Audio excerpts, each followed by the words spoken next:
After Trump imposed those sweeping 25% tariffs on aluminum and steel imports, the European Union retaliating with tariffs on up to $28 billion of U.S. goods. Trump making it clear this isn't over, vowing to respond in kind with sweeping retaliatory tariffs early next month. In 2025, American farmers faced a real crisis. Land that had been considered a symbol of prosperity for decades was now losing its value. Fields that once boasted record harvests were now becoming places of ruin. The cultivated lands that once supplied the world with produce are now consumed by desperate measures. American agriculture is in a state of collapse. And this is not just an economic downturn, it is the destruction of an entire industry. Farmers whose families have worked these fields for centuries are selling their equipment just to stay afloat. In recent years, agriculture in the US has experienced a horrific decline, and few believe it will recover. Fields covered with emaciated plants, clusters of warehouses overflowing with unsold goods, all against a backdrop of trade wars, tax changes and new legislation that seems to only accelerate the decline. That's a 10. That's a good one.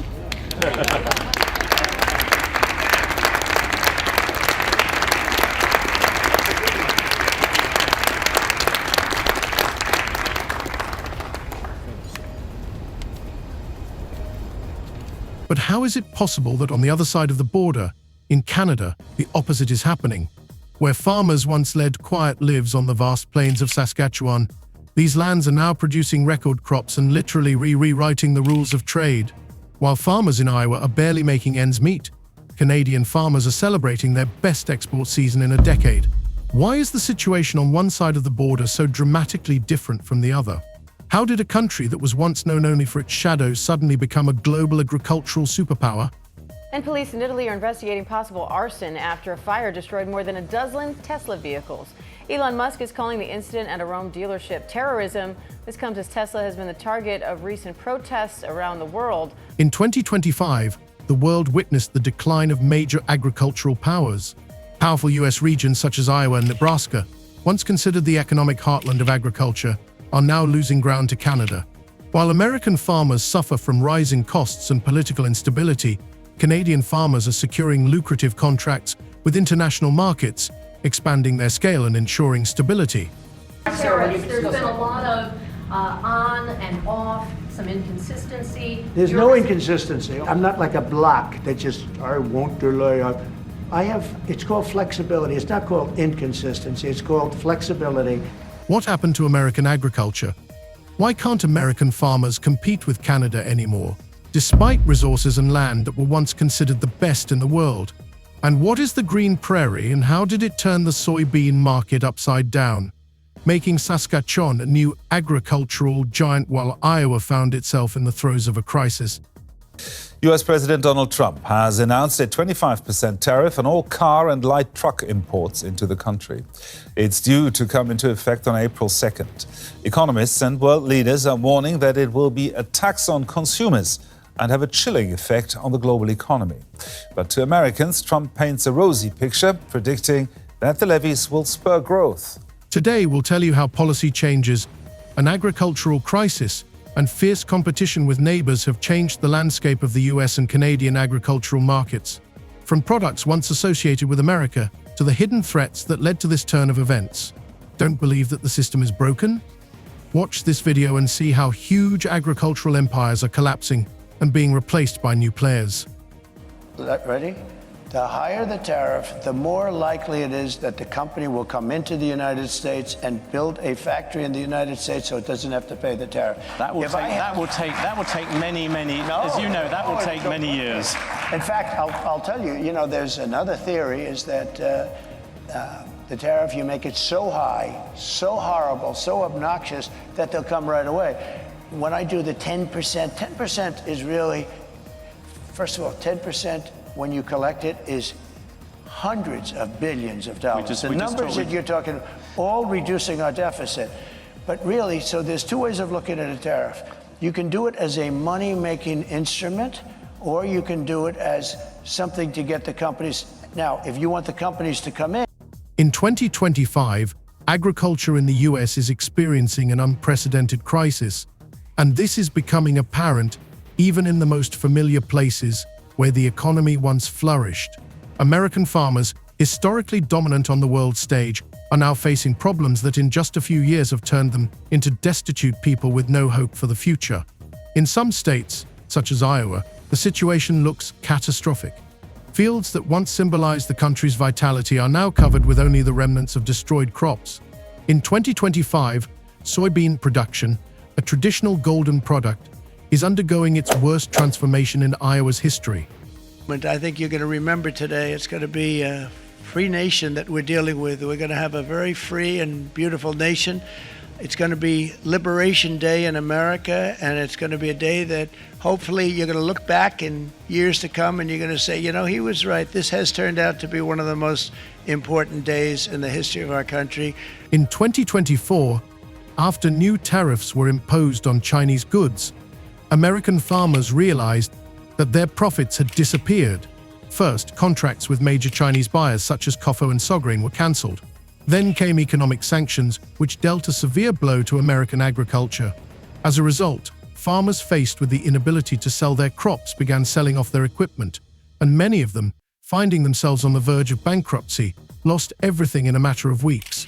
The collapse of retail chains, the threat of credit freezes, and growing debt to tax authorities are just the tip of the iceberg of problems that American farmers could not even have imagined a few years ago.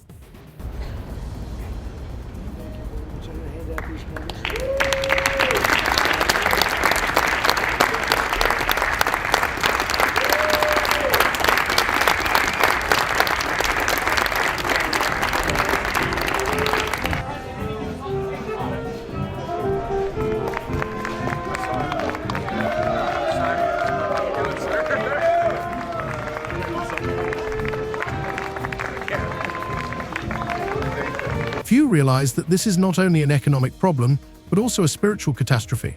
In Iowa, for example, farmers who once prided themselves on their ability to survive in the harshest conditions were now losing their ability to believe in the future. Young people raised on the ideals of farming were increasingly leaving to find work in other industries. In 2025, it was reported that in the first 5 months of the year, nearly 200 family farms in Iowa had filed for tax deferrals. The helplessness of these people became a symbol of the entire American agricultural tragedy. Not only farmers were left without work, but also workers in agro-industrial enterprises, and thousands of peasants who worked the land lost all their usual income. With Elon Musk's views on weighing into very much national politics, national elections in Europe.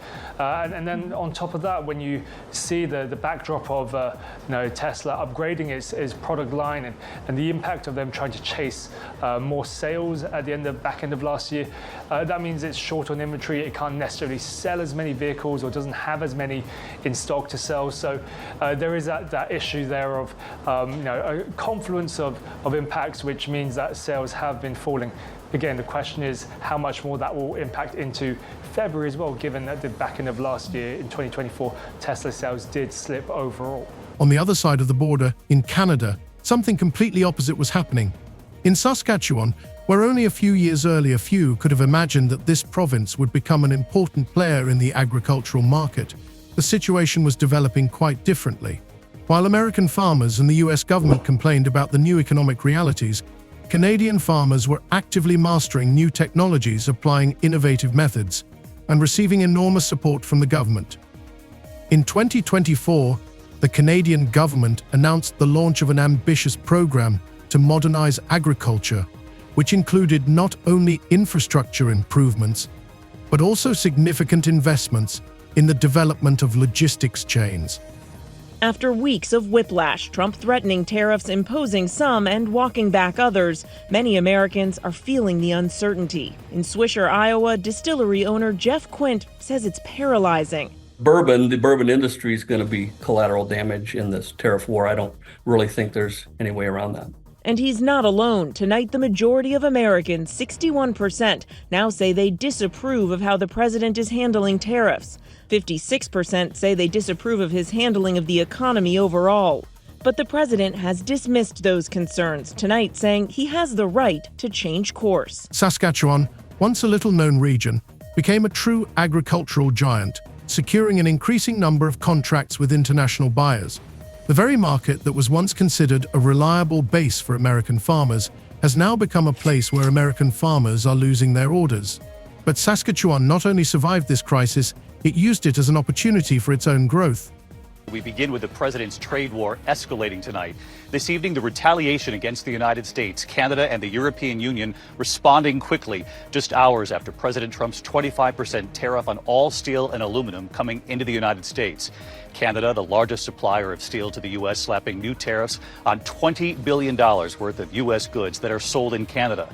And the 27 countries of the European Union imposing retaliatory tariffs on up to $28 billion worth of U.S. goods sold in Europe. In 2025, Saskatchewan became the largest soybean producer in North America, surpassing even Iowa. Local farmers, supported by federal and provincial subsidies, significantly increased their yields and began to explore new export routes. The Green Prairie program, launched by the Canadian government, provided significantly improved infrastructure, modernization of railways, creation of new storage facilities and processing plants. By 2025, it was clear that Saskatchewan had become not just a new center for soybean production, but also a vital part of the global trade network. New contracts that Canadian farmers signed with Asian countries began to bring in real money. Not only did the amount of farmland increase in Saskatchewan, but a new type of agribusiness emerged: value-added soybean production. New products such as soy milk and tofu began to be created from soybean molecules and exported not only to China, but also to countries such as South Korea, Japan, and the United States. These products now occupy a large share of store shelves, leaving American-labeled products behind. While farmers in Iowa, poor and worried, were trying to sell their equipment, new contracts and infrastructure development in Saskatchewan became the embodiment of prosperity. This contrast in agriculture between Canada and the US became more than just a symbol of economic differences. It became a symbol of lost opportunities and missed chances for America, which was once the world leader in agricultural production. All that remained for American farmers in 2025 was a longing for lost markets and unrealized opportunities, while Canadian farmers celebrated their victory. Since 2025, the situation in US agricultural markets has continued to deteriorate, and the problems that began to emerge in states such as Iowa have become increasingly apparent in other regions. Nebraska, historically one of the country's largest beef producers, found itself in a similar situation. American farmers, who had previously prided themselves on their status as the world's leading beef suppliers, began to notice alarming changes. Half of the capacity at meat processing plants was cut, and others began operating at only a third of their capacity. That same year, one of the largest beef supply contracts with China, which had once brought Nebraska billions of dollars in profits, came to an end. The reason lies in deteriorating trade relations and increasing tariffs. But that's not all. Nebraska suffered not only from external economic factors. Internal problems such as high feed costs, feed supply disruptions due to logistical chain failures, and labor shortages became major challenges for farmers. The labor shortage was primarily the result of stricter immigration laws.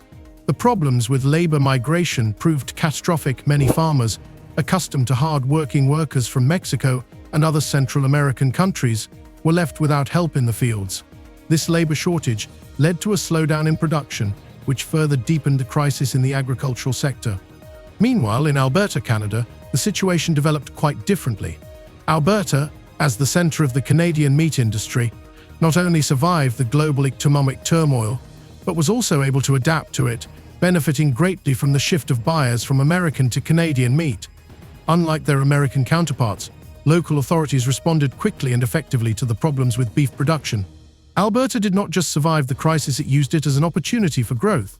To this end, a whole range of support programs and initiatives were created to develop a sustainable meat industry.